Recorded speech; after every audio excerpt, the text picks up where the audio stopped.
So, hello, and welcome back to another episode of the Turn 5 podcast with myself, Nia, and Ben, where this week we'll be discussing the 2023 Japan Grand Prix.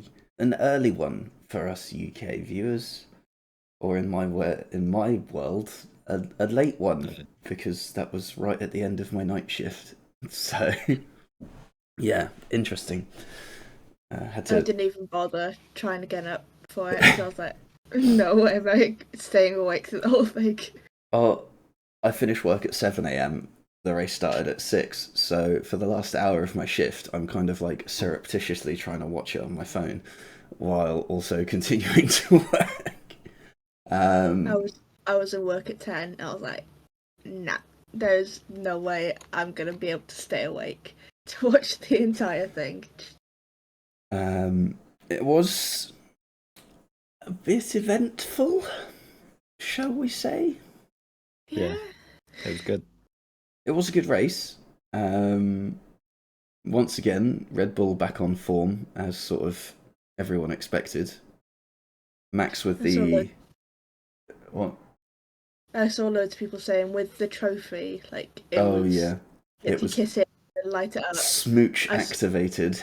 Yeah, I saw loads of people saying that they didn't even need to bother putting any other flag in. You just know it's going to be Max's flag. There's no point. Yeah, they took everyone's lip prints, which are apparently as unique as your fingerprint. And, which must have not felt great to the people at the back markers. Yeah, but... Here, Logan, can you give this a snog, please? Yeah. Logan proceeds to Freedom Eagle his way into a bunch of incidents and just retires. Classic. Then again, he wasn't the only one that had a rather incident-filled weekend, but we'll come on to that. So early start meant that probably quite a lot of the UK viewers weren't actually up to watch it, but yeah. I was. There's an earlier start coming later, so. Is that Vegas? Vegas, yeah. What time's that one? That's on the Saturday, isn't it? Yeah. That might be the exact same time. Yeah, it's still... I'm pretty sure it's still 6. At 6. The rest of them are night for us. Yeah, the rest of these are afternoon, evening, apart from Las Vegas. Okay, so 6 a.m. Got one more early start. Yeah. But the other way round. Nice. Yeah, we'll gloss over qualifying because there wasn't really that much happened. Logan Sargent crashed again, and he done the exact same crash that George Russell did in 2019. Yeah, it's incredible. F1 did put out a little reel of comparison of the both. Yeah, which is quite amusing.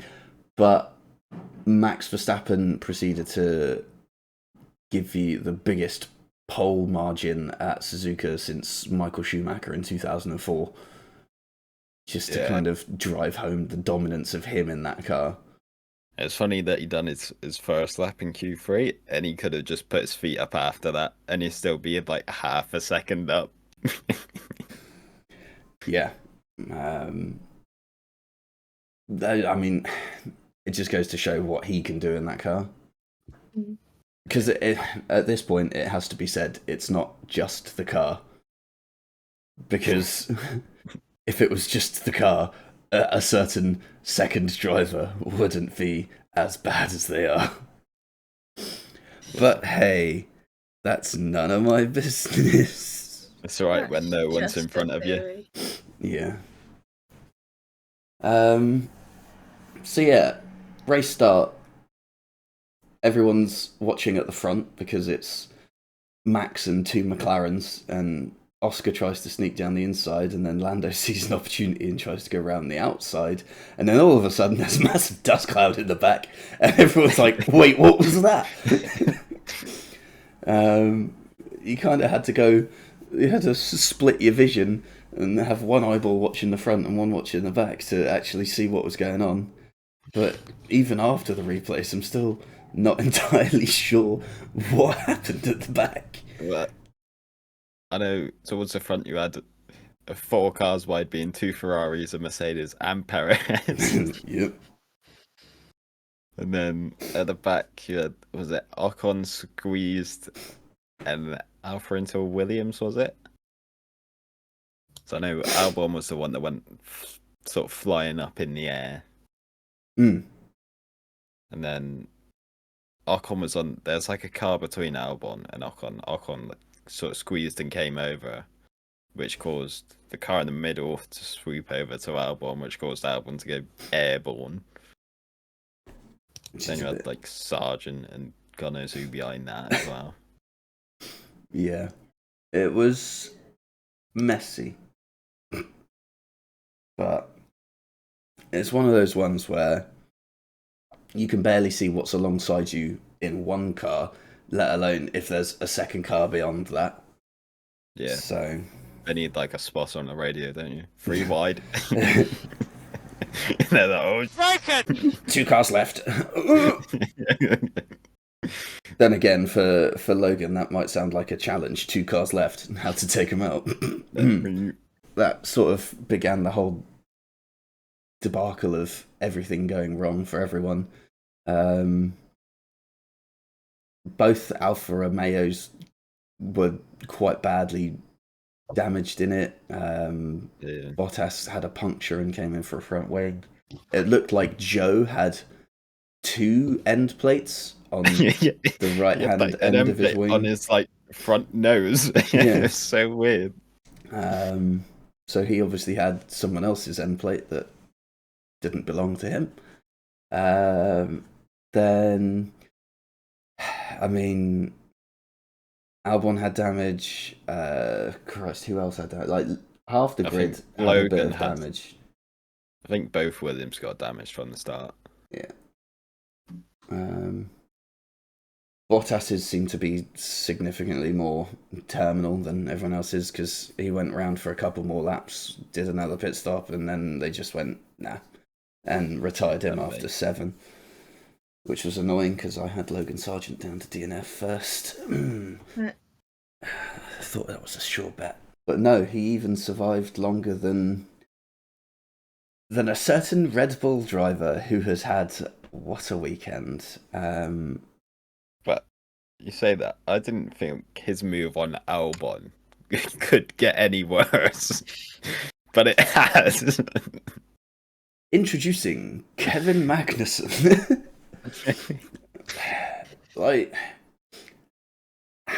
Now we know why they went over their budget on their wings. He's mental. Like, he's got to have gone through like every single front wing they had in that garage. Right, so when he punted Magnussen and then he had to come in again, and Deb was like, do they have another front wing? Just put one of the damaged ones back on.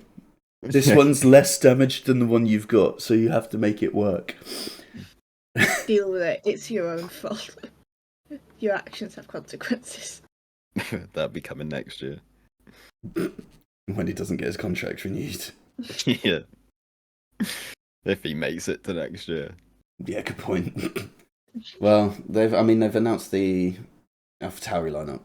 So, oh yeah, that's a point. Contracts. We had 3 contracts announced this week. Oscar Piastri had his contract at McLaren extended to the end of 26, I think. I think so.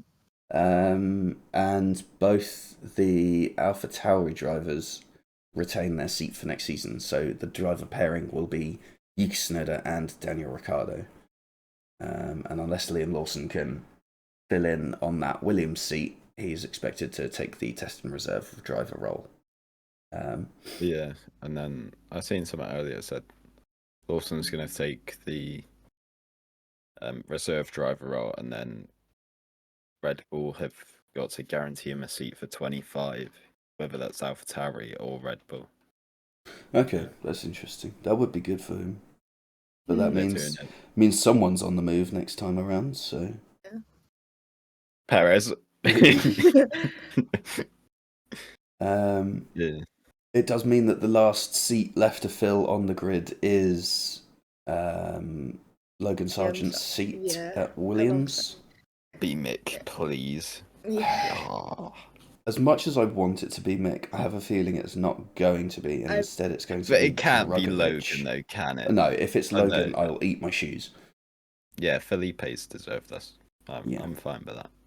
The amount of damage that Logan has caused over the last few Grand Prix, especially, it's not good. It's unsustainable. I also feel quite bad for Logan though, because like there are some things that have happened where like if he did like get a point there, it would be different. Like you look at Bahrain in his first Grand Prix, he got a point or whatever, and we thought he was gonna fly high, and he's just been shot, and he's gone boom. I'm pretty sure he's the only driver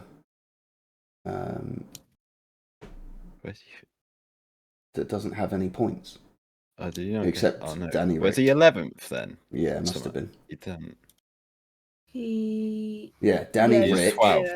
He was 12th, yeah. Danny Rick and Logan are the only drivers that are currently on the grid. I say currently because Danny Rick hasn't actually returned yet. That haven't scored any points. So poor Logan. Combine that with the fact that he's been absolutely trashing cars left, right, and centre. Since the summer break, we've had the Dutch Grand Prix where he binned it in quali and the race. Then we had... Did he crash in the Italian? I don't think he did. It was quite a clean race for him.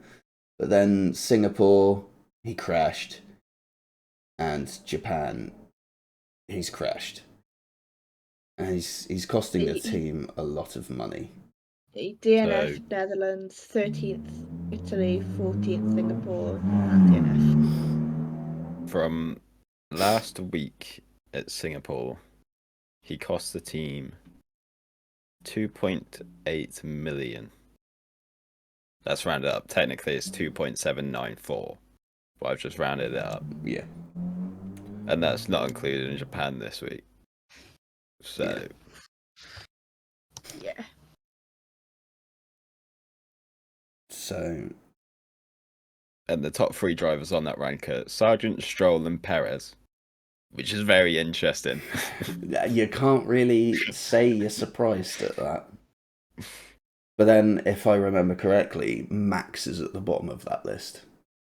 Yes, he is. With like 40 grand? No, he's got 220 here. Oh, 220. Okay, so they had James Vowles on the pit wall with Sky Sports this week. And he openly admitted that Sargent's car isn't running the same specification of aerodynamic parts as Alex Albon's because he keeps crashing, because they don't have enough parts, because they can't afford to make enough parts with the cost cap. Which means they need a different driver in that seat. Yeah. You can't have someone that keeps binning it so spectacularly. Like, I think it's got to the point where I feel absolutely dreadful for the mechanics, and after the crash in qualifying, the camera's cut to the mechanics and go, and his head's just in his hands. And you know what? Fair enough. Understand that. Yeah. It's got to be getting a bit soul-destroying for those mechanics now, to just have to keep rebuilding that car. But imagine being Logan. That poor man. He's like, nothing he can do is right, no matter what. He can just drive the car and stay on the track. That'd be a good start. Yeah, but he can't do that, can he? Oh, no, exactly. So he doesn't belong here. So somewhere that Alex was like kind of defending Logan and was like, it takes like, it's going to take like 2 to 3 years or something to get used to the car because these are so hard to drive. Like, it's going to take time for him to get used to it. compared to 2-3 years ago, something like that. But I'm like, you're over halfway through the season, you've done this much damage. I just Let's take a look at the standings. Oscar Pastry, rookie. Danny Rick came in and did a decent job. Rookie. Liam Lawson has also come in and done a good job. Like, he's not the only rookie on the grid. No. Sure, the Williams is a bit bad, but to back Sargent in that with Lawson and Piastri, I feel like they are two diamonds of drivers who could be future world champions. Yeah, they're good, but like given the right car. Which I think another thing is the fact that they've kept Danny Rick on and not Liam, and Liam might not have a drive is why. because they want to do the Oscar Piastri move. They've been, hey, we could be your seat then. But no, another team's coming. Shit. We'll take you to court. But it's like that guy just jumped in the car. I don't know if he drove it before. I think he might may have done some tests. He might have done. I don't know. But he's doing this good results. Why isn't he not driving next year? Like. So, I don't know. It's an interesting one, isn't it? Like, it's harsh to get rid of Danny. Yeah. Because he's had like 2 races back and then broke his hand. Yeah, it's true. But at the same time, F1's a bit of a cruel world. But it's another situation where there just doesn't seem to be enough seats for everyone that deserves one. Yeah. But they're in a sticky situation, Red Bull, because they have 4 seats and 5 drivers. We all know who the one driver shouldn't be. Yeah. But if they were to get rid of Perez, who would you put in that Red Bull seat? Because really, they'd probably want Lawson, because he's probably looking the best future between him, Danny, and Yuki. But then you don't know enough about Danny to put him in for the Red Bull seat next year, because he had like 2 races. There were 2 good races though, in terms of an AlphaTauri. Personally, I'd put Danny Rick back in the Red Bull and put Liam Lawson in the AlphaTauri. Because Danny's got experience in the team and he knows like how to be in a leading team. Whereas Liam, it'd just be what you do with Pierre and Alex, and then go all over again. Yeah, I'd give Liam a season or 2 in AlphaTauri to mature. Yeah. Prove himself, because he's had good races, 3 good races now, I'd say. But give him a year to develop his racecraft. Yeah. And then, because Danny's got historical experience in the team, and the first half of the season he was in the simulator all the time. Yeah. So when he did the Silverstone test, the tyre test, I think. Yeah. They said he was like just as fast as second or something like that. So he does have experience in the Red Bull, and he can be good in the Red Bull. So I think out of everyone, I think he should go there. Plus, he's already been teammates with Max before, so he kind of knows how that's going to go. And I feel this time he knows he's going to be second driver. He knows what he's getting into, yeah. He's not competing with him anymore. But he'll be a much better rear gunner than the current one. Yeah. Well, he tries to fight with the Haas drivers. There's much more. There's fighting with the Haas drivers, and then there's just straight up murdering them. And the AlphaTauri drivers as well. He fights with them. Yeah. God. And Williams. He just fights the back markers. That is it. So I reckon he has like an agenda against the back markers, and that's why he's doing it. He really shouldn't, considering that's probably his last option for a seat. Yeah. So well, you see this Logan seat we have at Williams Perez. You would have it, but you sort of just keep crashing into our cars. Yeah, we were debating it. However, here's all the replays. Speaking of Perez, we'll have to now cover off all of the various incidents that happened for him. So he got a 5-second time penalty for a safety car infringement because he overtook someone before crossing safety car line 2, which is the entrance to the pit lane. So he got 5 seconds for that. And everyone was like, oh, was that when he came storming out of the pits afterwards and then let a bunch of cars back through? Apparently not, though that was a bit suspect anyway. Then he got another penalty for punting and spinning Magnussen round, which was like Stonewall definite penalty. Yeah. And then he retired, and then they went, he didn't serve that second 5-second penalty. Can we just send him back out? So they sent him back out 6 laps down. Yeah. Did a pit stop, served the 5-second penalty, and then went around again and retired so that he doesn't get a 3-place grid drop in Qatar. So they didn't mention it like at all on the thing, but was it the FIA told him to go back out, or Red Bull decided to take him back out? Red Bull asked the FIA if they could, and the FIA went, we don't see anything that says you can't. Having said this, FIA are now changing that, so you can't do it. That is sensible. I think it should be once you've declared a car out, it's out. You can't bring back in. So because there's no coming back from that. They spoke about it on the commentary about Red Bull did it years back when I think it was Mark Webber retired, and they basically just used the rest of the race as front wing testing. They put about 6 different front wings on his car and just sent him round to get data on it. Which is incredibly shrewd. They've done it at Spa 21 as well. And he was in the wall at that point. When he came back out in, like, what was it, 15th or something stupid. Yeah. To do his 2 safety car laps.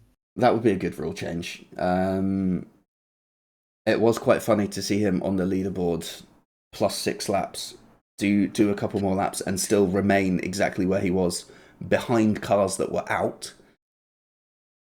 That was good. Wait, how would that work? Because how does that work? Because is it like, I know it's order of when you got out, but why was he still behind people? Because he hadn't completed as many laps as they had. Oh, okay. So they've done a greater distance in the race. So unless he overtook them in race distance, he wouldn't overtake them on track. It's like when you see when someone higher up in the grid retires, they're still on the leaderboard until all the other cars have overtaken them, and then they drop all the way down. So it's like that. If the race ended like right then and there, and you took a screenshot, it would be like, he's still in third, but his car's not going anywhere. So if he was like DNF lap 10, and say like Alex, I know he DNF, I don't remember when. If Alex did another 12 laps, but Perez did 6 laps when he came back, he would still be under. He'd still be 6 laps behind. Yeah. Yeah. Okay. Yeah. So as it finished, Perez did 15 and Lance did 20. So he was still a ways behind. Why did Lance retire? I can't remember that one. Was there an issue with the car? I feel like there was. I feel like he had another. He came onto the radio for Alonso as well. Oh, it was the rear wing. The rear wing broke. That was it. Oh yeah, because they were bending it, and they were like, "Yeah." They were like, "This isn't supposed to be this bendy." Aston Martin just outing themselves for flexi wings. Yeah, because Crotty was like, "They shouldn't bend that much," and then said, "Like, it's broken," and they're testing it, mate. It's fine. Then Logan finally gave up 2 laps later, and then Albon retired 4 laps after that. So, yeah, we lost a few drivers this race. Lawson with another P11 finish. Solid. Where was Yuki? 12th? 12th, yeah. They had a nice little battle at the start as well. They had a series of little battles throughout the race because the strategy just seemed to keep bringing them back together.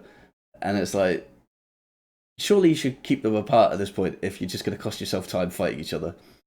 Like the Mercedes duo. Yeah. What was that, Lewis Hamilton? Did you think that was turn 4 at Brazil and that was Max Verstappen or something? Yeah. Running them both out at Spoon? Like, what was that? Shocking. I honestly don't understand that. Like, Hamilton had damage, George didn't. Just let him go. You're on the same team, for crying out loud. But Yeah, but then, the team could get onto the radio. yeah, What's there for? I feel like they should have done, to be honest, and been like, Lewis, what the hell? Because it's a team sport. Like, yes, the drivers are there for themselves, but I'd say it's a team sport until your team's 1 and 2. Then it's a free for all. yeah, but they weren't. Yeah. And then the McLaren's inverted because Lando was quicker, and to be fair, was a lot quicker. Like, finished about 15 seconds up the road from Piastri in the end. So, yeah, probably the right decision there. Yeah. I mean, we've completely glossed over the fact that Piastri got his first front row start and his first podium. I mean, a McLaren double podium. Yeah, it's quite funny that I said to you that on Friday. Yeah, nice. McLaren 2, 3 would be nice. Yeah, another blinder from Ben there. Yeah, McLaren 2, 3. It's just completely knowing the fact that Verstappen's going to win no matter what. Yeah. We'll do the next best thing. Yeah, 2, 3 would be fine. So yeah, Max obviously just dominated a less than 20-second winning margin, but at the same time, I feel like he's probably still got more in the bag because he's not being actively pressured. I feel like if Lando was closer behind him, then the gap to the rest of the field would probably be bigger. Yeah. If that makes sense. But because he's like 20 seconds out in front, he doesn't have to push 100%. But it's closer than a lot of people have been since the start of the season, especially the McLarens with their P17 and P20 in the opening round. It's wild that this is Lando's worst and best season of his career. It's it's a bit nuts. I mean, another P2 for Lando. Which is almost as much as you can hope for in this season. Double Alpine points, 9th and 10th for Ocon and Gasly. It's interesting for Gasly, isn't it? Because he got asked to give the place to Ocon, and he wasn't happy. But I don't know. I didn't see that bit. It was right at the end, on like the last lap. Alpine asked Gasly to give the place to Ocon. So he did, and then going over the line, he's like flapping his hands and all sorts. Oh yeah, I saw that. But I don't know how far behind. Tantrum. Yeah, I don't know how far behind Ocon was. I don't know, but in the end, Gasly finished 4 seconds behind, 3.5 seconds behind. Yeah, that's all the hand flapping. It is having a proper temper tantrum. Yeah, and Norris has broke a record as well. Yeah, he's now got the most points before a win, which you could say is a bad thing, but it's also a good thing because he's took over Hulkenberg. So Norris has 543 altogether. Hulkenberg has 530. But Lando's done 98 races, and Hulkenberg's done 200. So, it's coming. Not for Hulkenberg. No, just got. Obviously not. Unless a miracle happens in Qatar. Bottas goes bowling again, so it has to be on top. Yeah, Hulkenberg overtakes Lando on the last corner to take the victory. It'd be heart-wrenching. I would not be okay with that. First and only podium. Yeah. Oh god, isn't that like K-Mag though? K-Mag's first and only podium was his first race, and he got second, and that's it. Yeah. Oof. To the podium though. True. Yeah.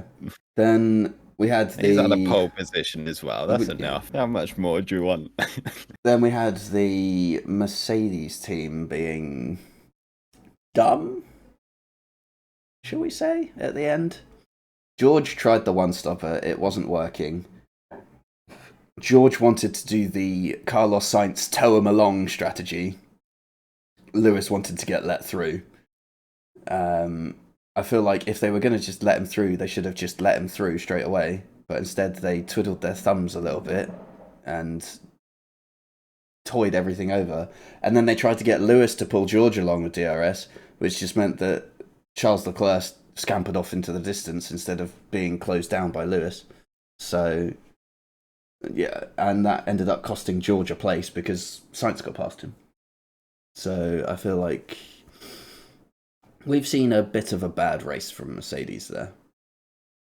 Yeah, they had to gamble either way, really, didn't they? They had to either let Lewis pass straight away and chase Charles or listen to George. Yeah. Still, we won't really know which way it would have gone. They did seem to be holding Sainz behind with George out in front, but would that have lasted the whole time? Yeah, I still feel like Lewis and Carlos would get past, because when Carlos overtook George had like zero traction whatsoever. Yeah. Coming out of the chicane, so. And then we had the return of Angry Alonso on the radio. Oh, it didn't take long, did it, guys? That's fun. That's really fun. Start of the season. This is a lovely car to drive. We're thinking, oh my god, he's changed. He's happy. You've thrown me to the lions by stopping me this early. Ladies and gentlemen, Alonso has returned. It's understandable. That car has done nothing but go backwards this season and is now decidedly a midfield runner again. Yeah, at the start of this season we were saying Alonso could actually win a race. Yeah. Not anymore. He said, throwing me to the lions. Feed them to the lions. Get the club tunes out. Speaking of Aston Martin, nobody made any Aston Martin predictions this week, so I think and very few people have been making Aston Martin predictions anywhere, to be honest. That was the week that Nia wasn't here, and that was an Aston Martin prediction, so that kind of tells you everything you need to know about that one. Yeah, the numbers have dwindled since the start of the season when everyone was putting at least Alonso on the podium. Now nobody's putting anyone anywhere near it. So, and it's now Mercedes, Ferrari, and McLaren as the teams that are being selected. But I feel like Mercedes sort of dropped off a little bit as well. Usually Ferrari is what I would say. It's usually Ferrari. Although it is very track based. But that brings us nicely onto our predictions. In last place this week, Chris with 3 points, who said Verstappen would win the race, and those were the only points he got. I feel like everyone's guaranteed 3 points for that one. Yeah. I feel like, surely I've got 3 points. You've got 4 points because you said Verstappen would get pole position. Chris did not say Verstappen get pole. No, he said Leclerc. Oh, what a absolute bonker. Nia also got 4 points for exactly the same reasons. In second place, Sonia got 6 points for saying Verstappen would win and Piastri would come third. Yeah. And in first place, with 7 points, is me, because I said Verstappen would win, Norris would come second, and Verstappen would get pole position. Which means the leaderboard. In last place, Sonia has closed the gap. She is on 57. Chris is now only on 59. Ben and Nia remain tied on 67 points. We made the exact same prediction. Better, Nia. And I have slightly increased my lead up to 72 points now. Not much in it. No, you're only 5 behind. It's been pretty nip and tuck over the season. Can we do double points on the last race? Absolutely not, Bernie. We're not doing that. What if you're like so many points ahead? If you're 29 points in front. I'm still not risking it. I don't care. There's not been one perfect prediction this whole year. No, there really hasn't. Ben, you said at least 2 overtakes at 130R. I only saw one, but I will go and check check it ahead of next week. In the same way that I will check the amount of yellow flags, because we had 3 yellow flags, I think, but we didn't have 2 safety cars. We had a virtual, so you might not have got that one. Did I press? So need to double check on that one. And then I said 4 teams in the top 4, and that was not right, but I'm okay with it because it was McLaren. Not right in the best way possible. So next week we have a week off racing this week. So next week will be just the predictions ahead of the Qatar Grand Prix. Was there any other news? We covered the driver contracts, but Red Bull have sealed their 6th Constructors' Championship through no help of Sergio Perez.